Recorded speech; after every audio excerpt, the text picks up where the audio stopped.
हमारे चैनल को सब्सक्राइब करिए, लाइक करिए और कमेंट करिए और कमेंट बॉक्स पर अपने सुझाव भी हमको ज़रूर भेजिए। साथियों नमस्कार, मैं हूं नितिन कुमार और आप देख रहे हैं बहुजन भारत। समाजवादी पार्टी के राष्ट्रीय अध्यक्ष अखिलेश यादव ने ओबीसी समाज पे यानी पिछड़ा समाज पे एक ठीकरा हार का फोड़ दिया है। उन्होंने कहा है कि ओबीसी समाज, पिछड़ा समाज ने हमारे साथ धोखा किया है और उनकी वजह से हम चुनाव जो हैं वो हारे हैं। एक तरफ वोट को नहीं दिया गया है, पूरा वोट बीजेपी की ओर ट्रांसफ़र कर दिया गया है। बीजेपी और समाजवादी पार्टी ने जीत दर्ज करी है और कैसे कितने लोग जो हैं विधानसभा पहुँचे हैं। तो आप ये समझिए कि सवर्ण समाज से 131 जो विधायक पहुँचे हैं, ओबीसी समाज से 151 लोग पहुँचे हैं, SC ST से 86 लोग जो कि सुरक्षित सीटों से पहुँचे हैं और मुस्लिम समाज से 34 लोग विधानसभा पहुँच रहे हैं। चलिए अब आपको जातिगत आधार पर बताया जाए कि टिकट कितनी दी और कितनी टिकट पे कितना कौन प्रत्याशी वहाँ से जीता, किस समाज का वो जीता। तो सबसे पहले हम आपको बताएंगे ब्राह्मण समाज से टोटल आप समझिए समाजवादी पार्टी ने 78 सवर्णों को टिकट दी, जिसमें केवल 11 लोग ही जीत पाए। जिसमें ब्राह्मण को 39 टिकट दी गई, जिसमें 5 जीते। ठाकुरों को 20 टिकट दी गई, जिसमें 4 जीते। ठाकुर और ब्राह्मणों को अगर मिला दिया जाए तो 59 टिकट दी गई, जिसमें 9 जीत पाए। अगर बात करी जाए सपा गठबंधन में कि कुर्मी समाज में कितनी टिकट दी गई और कौन प्रत्याशी कौन जीता, कैसे जीता, तो 35 टिकट कुर्मी समाज से दी गई थी, जिसमें केवल 13 जीते। यादव समाज से 53 टिकट दी गई थी, 24 जीते। बीजेपी की अगर बात करी जाए तो बीजेपी ने कुर्मी समाज को 34 टिकट दी थी, 27 जीते। यहाँ पर वोटिंग परसेंटेज आप समझिए और जीतने का जो परसेंटेज है वो बढ़ा है और कुर्मी समाज ने बीजेपी पर भरोसा जताया है, जिस वजह से यहाँ पर इन्होंने 27 सीटों पर जीत दर्ज करी है। कुर्मी के अगर देखा जाए तो कुर्मी समाज के कितने लोग समाजवादी पार्टी और बीजेपी से विधायक बने हैं वो आपको बताएं। 41 जो प्रत्याशी हैं वो विधायक बने हैं, जिसमें समाजवादी पार्टी के 13 हैं और बीजेपी से 27 हैं और कांग्रेस का एक विधानसभा पहुंच रहा है, यानी 41 लोग विधानसभा पहुंच रहे हैं कुर्मी समाज से। फिर इसके बाद जाटव समाज की बात कर ली जाए। जाटव समाज एक अहम समाज है, काफ़ी ज़्यादा इसको माना जा रहा था कि बीएसपी की ओर ये जाएगा, इस बार भी बीएसपी की ओर जाएगा, लेकिन 12% 13% पे आकर बीएसपी रुक जाती है और बीएसपी को जहां पहले 2017 में लगभग 20 या 22% तक वोट मिला था, वहीं पर इस बार इनको 12% तक वोट मिला, यानी जाटव समाज का भी बिखराव आपने बखूबी देखा। तो जाटव समाज बीजेपी की ओर गया है, इसमें कोई दो राय नहीं है। वहीं आपको बता दें समाजवादी पार्टी ने इसमें 38 टिकट दी थी, जिसमें 10 जीते।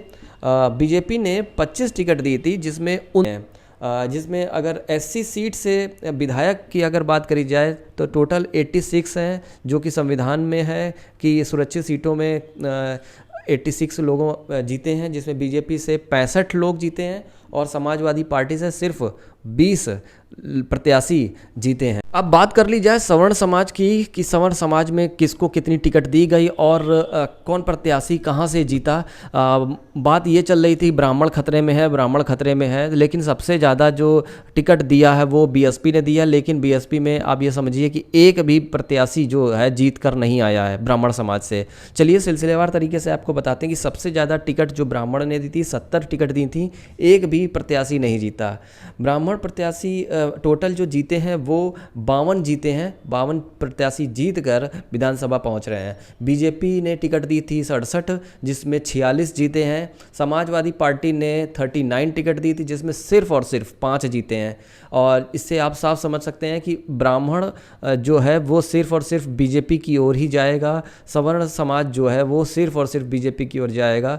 समाजवादी पार्टी जितना भी जोर लगा ले वो परंपरा परंपरागत वोट बीजेपी की ओर है वो वहीं जाता है और कहीं नहीं जाएगा। फिर ठाकुर समाज से जितने 49 लोग जीत के विधानसभा पहुंच रहे हैं, बीजेपी ने 68 टिकट दिए थे जिसमें 43 जीते हैं। समाजवादी पार्टी ने 20 टिकट दिए थे जिसमें सिर्फ और सिर्फ 4 प्रत्याशी ने जीत दर्ज करी है। साफ समझ सकते हैं यहाँ पर भी जो ठाकुर बिरादरी है वो बीजेपी की ओर गया है। आप जितना भी जोर लगा लीजिए अखिलेश जी, लेकिन ये जितना भी सवर्ण समाज है वो आपको वोट नहीं देगा। टिकट के लिए भले दावेदारी करेगा लेकिन वोट जो है वो सिर्फ और सिर्फ बीजेपी की ओर देगा। आप इन आंकड़ों से और ये विश्लेषण है इनसे आप चीज़ों को समझ सकते हैं। इसलिए बहुजनों पर ध्यान दीजिए और उन पर ही आप ध्यान केंद्रित कर कर टिकट बंटवारा करिए और उनको जितना भी मान सम्मान दे सकते हैं उनको देने की बात करिए। चलिए अब आगे बात करते हैं कि सवर्ण वोटर बीजेपी के साथ हमेशा रहा है और उन्हीं का परंपरागत वोट बैंक रहा है। देखिए पूरा बीजेपी की अगर समझने की बात करी जाए तो बीजेपी ने 176 टिकट दिए थे जिसमें 117 प्रत्याशी जीत दर्ज करी है। समाजवादी पार्टी ने 78 टिकट दिए थे जिसमें सिर्फ और सिर्फ जीत जो दर्ज करी है वो 11 प्रत्याशियों ने जीत दर्ज करी है। बीएसपी ने सवर्णों पर जो पासा फेंका था वो 110 टिकट उन्होंने बांटा था लेकिन एक सिर्फ उनमें जीत दर्ज करी है। तो आप साफ समझ सकते हैं सवर्णों का वोट किधर जाएगा, किस तरफ रुख रहता है इनका, ये भी ये चीज़।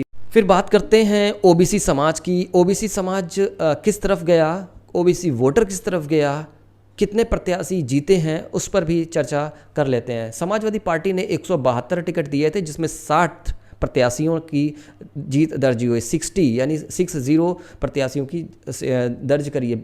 वहीं बीजेपी ने 139 टिकट दिए थे जिसमें 90 प्रत्याशियों ने जीत दर्ज करी है। साफ समझ सकते हैं कि ओबीसी का जो फैक्टर है यहाँ पर समाजवादी पार्टी को भारी पड़ रहा है क्योंकि ओबीसी वर्ग जो है वो कहीं ना कहीं समाजवादी पार्टी से यहाँ पर छिटकते हुए नज़र आ रहा है, जो बीजेपी की ओर साफ तौर पे इंगित कर रहा है कि वो जो झुकाव है वो बीजेपी की ओर बढ़ रहा है। फिर मुस्लिम समाज, जाहिर सी बात है समाजवादी पार्टी की ओर इनका झुकाव है। बीजेपी एक भी टिकट मुस्लिम समाज को उसने नहीं दिया था। जाहिर सी बात है एक तरफा जो वोट पड़ा है वो समाजवादी पार्टी की ओर पड़ा है।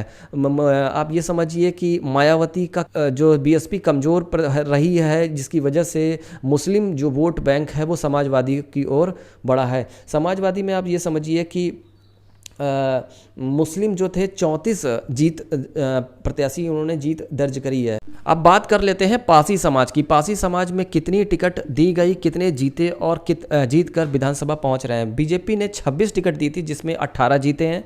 समाजवादी पार्टी ने 27 टिकट दी थी पासी समाज को जिसमें सिर्फ और सिर्फ 8 प्रत्याशियों ने जीत दर्ज करी है। आज की अगर बात करी जाए तो बनिया समाज में बीजेपी ने 21 प्रत्याशी जीत दर्ज करी है, वहीं समाजवादी पार्टी ने 1 प्रत्याशी में उसने जीत दर्ज करी है। लोधी समाज में बीजेपी में लगभग 15 प्रत्याशियों ने जीत दर्ज करी है और समाजवादी पार्टी में 3 प्रत्याशियों ने जीत दर्ज करी है। जाट समाज यहाँ पर आप ये समझिए कि जयंत चौधरी और अखिलेश में यहाँ पर भी कुछ बहुत ज़्यादा असर उन्होंने नहीं किया।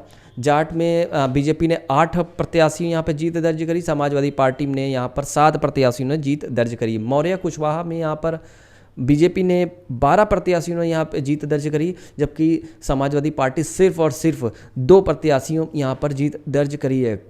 अखिलेश यादव को यहाँ पे लग रहा था कि यहाँ पर स्वामी प्रसाद मौर्य को लेकर आएंगे तो मौर्य समाज, कुशवाहा शाह सैनी समाज जो है वो समाजवादी पार्टी की ओर जुड़ेगा, लेकिन बीजेपी ने केशव प्रसाद मौर्य को डिप्टी सीएम फैक्टर यहाँ पर काम करा और बीजेपी का जो एक बड़ा एक फैक्टर माना जाता है वो बीजेपी की ओर ही रहा और साफ तौर पर जो वोटर थे वो बीजेपी की ओर वोट करते हुए नजर आए, जहाँ पर 12 प्रत्याशियों को यहाँ पर उन्होंने जीत दर्ज करी है। अन्य ओबीसी की अगर बात करी जाए तो वहाँ पर बीजेपी ने 7 और समाजवादी पार्टी ने 3 प्रत्याशियों में जीत दर्ज करी है। कोरी समाज पे यहाँ पर बीजेपी ने 8 प्रत्याशियों ने जीत दर्ज करी, जबकि समाजवादी पार्टी में सिर्फ 1 प्रत्याशी को टिकट दी थी, वो भी हार गया। कश्यप निषाद समाज में 6, बीजेपी ने 6 प्रत्याशी जीत दर्ज करी, समाजवादी पार्टी में यहाँ पे 2 प्रत्याशियों ने जीत दर्ज करी है। तेली समाज में बीजेपी में 6 प्रत्याशियों ने जीत दर्ज करी है, समाजवादी पार्टी में यहाँ पर 1 प्रत्याशी ने जीत दर्ज करी है। गुर्जर समाज में यहाँ पर बीजेपी ने 5 तो समाजवादी पार्टी में यहाँ पर 2 लोगों ने जीत दर्ज करके विधानसभा पहुँच रहे हैं। कुछ आंकड़े हैं यहाँ पर जिसको आप चीज़ों को समझ सकते हैं। भूमिहार, खटीक, धोबी, कायस्थ, वाल्मीकि, ये यहाँ पर समाजवादी पार्टियों का जो स्थिति रही है वो बहुत दयनीय रही है और यहाँ पे हार उन्होंने दर्ज करी है।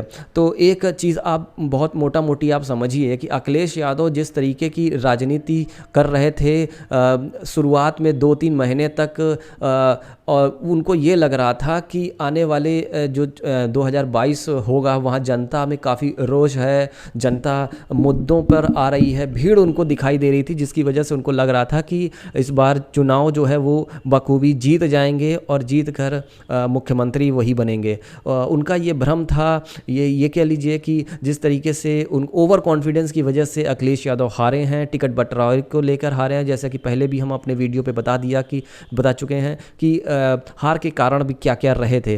अखिलेश यादव जिस तरीके की अब यादववाद की भी नीति अपना रहे हैं, अभी एमएलसी में आप 20 यादवों को उन्होंने टिकट दे दी है, तो खुद बिरादरीवाद पर भी हावी होता हुआ नज़र आ रहा है कि किस तरीके से एमएलसी में भी उन्होंने 20 यादवों को टिकट दे दी और चुनाव तो हार ही गए हैं। उसका भी एक अहम कारण भी ये रहा कि अखिलेश यादव अति आत्मविश्वास पे भरपूर थे, जिसकी वजह से ये चुनाव हारे। समीक्षा अभी फ़िलहाल इनकी हुई नहीं है और आगे भी नहीं लगता है कि ये कुछ हार से कुछ सीख लेंगे।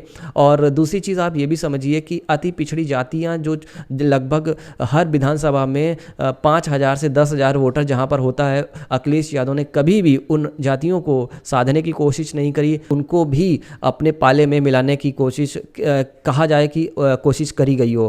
एक चीज़ और आप समझिए कि जिस तरीके से बीजेपी अन्य पिछड़ी जातियां और दलित समाज के लिए काम कर रही है, वो भले ही पहले ये माना जाता हो कि बीजेपी बनिया और ब्राह्मणों की पार्टी है, लेकिन आज के समय में ये सर्व समाज की पार्टी है। हर समाज का व्यक्ति उससे जुड़ना चाह रहा है। कारण यही है कि बीजेपी पूरे 5 साल मेहनत करती है, उसके बाद मैदान में उतरती है और समाजवादी पार्टी के राष्ट्रीय अध्यक्ष अखिलेश यादव आखिरी के 3 से 4 महीने तैयारी करते हैं, क्रैश कोर्स करते हैं और सोचते हैं कि एग्ज़ाम को पास कर लें। ऐसा संभव नहीं है, कड़ी मेहनत और परिश्रम से ही परीक्षा को पास किया जा सकता है। और इनकी जो नीति है, इनकी नीयत है, ये जब भी आप ये समझिए कि इनके कार्यालय में लोग गाजीपुर, बलिया और ना जाने कहाँ कहाँ से प्रदेश के लोग इनसे मिलने के लिए आते हैं, लेकिन ये एक हीरो की तरीके से, बॉलीवुड हीरो की तरीके से ये कार से एंट्री करते हैं और हाथ हिलाते हुए अपने कार्यालय के अंदर चले जाते हैं। फिर इनका बाहर निकलना बड़ा मुश्किल होता है। एक दरबार में आके लोग मत्था टेक के चले जाते हैं। इस तरीके की जो नेता हैं वो ज़्यादा दिन तक नहीं टिक पाते हैं और कारण भी उनका यही है। 2012 से आपने देखा कि मुलायम सिंह की अगुवाई में अखिलेश यादव मुख्यमंत्री बने, उसके बाद से लेकर अब तक उनकी कोई भी विजय नहीं उन हासिल हुई है। 2017 में हारे, 2019 में हारे, 2022 में हारे। तो एक राजनीति जो होती है वो 5 साल की होती है और उसके लिए कड़ी मेहनत करी जाती है। कैडर आयोजित कराए जाते हैं, कार्यकर्ता उस तरीके से तैयार किए जाते हैं जो समाजवादी पार्टी में दिखते हुए नहीं दिखाई देता। और ये चीज़ आप बिल्कुल समझिए कि कभी भी अखिलेश यादव ओबीसी समाज के लिए कुछ बड़ा ऐलान उन्होंने नहीं किया, ना ही ओबीसी समाज, आप बात कर लीजिए प्रजापति समाज, कश्यप समाज, बिंद समाज या जितने भी अन्य अदर जो पासी समाज है उनके लिए उन्होंने कुछ काम किया हो या मंच से कुछ घोषणाएं भी उन्होंने करी हों। एक चीज़ जैसे कि ये फरसावादी राजनीति करते हैं, फरसा इनको पकड़ा दिया जाता है, वहीं उसी में ही ये उलझ जाते हैं। और मंदिरों के लिए ये मान के चलिए कि मानदेय बढ़ाना है, संस्कृत पढ़ाने वाले अध्यापकों का परमानेंट उनको कर दिया जाएगा। इस तरीके की जो संघीय सोच के जो लोग होते हैं उनको फरसा पकड़ा देते हैं और इस तरीके की बात करा के सीधे तौर पर ये इनका ध्यान भटकाने का काम करते चले आ रहे हैं। तो अखिलेश यादव इस चीज़ को बखूबी इनको समझना चाहिए कि उनको क्या करना है। अखिलेश यादव जिस राजनीति पिच पर वो काम करना चाहते हैं उनके लिए सिर्फ और सिर्फ मंडल की ही बात करिए, कमंडल उनके लिए नहीं है, क्योंकि कमंडल की जो पिच जो तैयार हो रही है वो बीजेपी के लिए ही है, वो उसी पर ही बखूबी खेलना जानती है। और अखिलेश यादव के लिए मंडल की पिच है और इस पिच पर वो बखूबी खेल सकते हैं और जीत भी दर्ज कर सकते हैं। अखिलेश यादव को बहुत जल्द इस चीज़ को समझना होगा, समीक्षा भी करनी होगी कि जो हार का जो ठीक रहा ओबीसी के माथे फोड़ रहे हैं, हालांकि वो ठीक भी है और बहुत जल्द ये भी चीज़ आपको समझ में आएगी कि ओबीसी का बड़ा तबका आपके साथ नहीं है, वो बीजेपी के साथ जाता हुआ दिखाई दे रहा है। बहुत जल्द ये चीज़ों को समझनी होगी, नहीं तो वो दिन दूर नहीं जब समाजवादी पार्टी भी बीएसपी की राह पकड़ लेगी। 2024 है, 2024 आने वाला है, जिसमें आप चीज़ों को समझिए कि किस तरीके से समाजवादी पार्टी उस पर काम करेगी। हालांकि केंद्र की ये राजनीति है, समाजवादी पार्टी केंद्र की राजनीति में बहुत ज़्यादा उसमें इंटरेस्ट नहीं रहता है। उसको 2027 के लिए ही तैयारी करनी होगी और उसको जुटना अभी से होगा, जिसके लिए उसको कैडर तैयार करना होगा, कार्यकर्ताओं की फ़ौज तैयार करनी होगी जो घर घर द्वार द्वार जाके अपनी एक पहचान बताए और उस पर काम करे। तभी मुमकिन है 2027 पर कुछ ये काम कर पाएँ। और अन्य जातियाँ जो हैं, जो छिटक कर बीजेपी की ओर चली गई हैं, उनको विश्वास पे लेना होगा और अपने पाले में वो खांचे पर उनको सेट करना होगा, तभी कुछ अखिलेश यादव का भला हो पाएगा। नहीं तो यादववादी बिरादरी और फरसावादी राजनीति पर उलझकर अखिलेश यादव का स्थिति भी मायावती की तरीके से हो जाएगी। फिलहाल आज के लिए इतना ही। नमस्कार।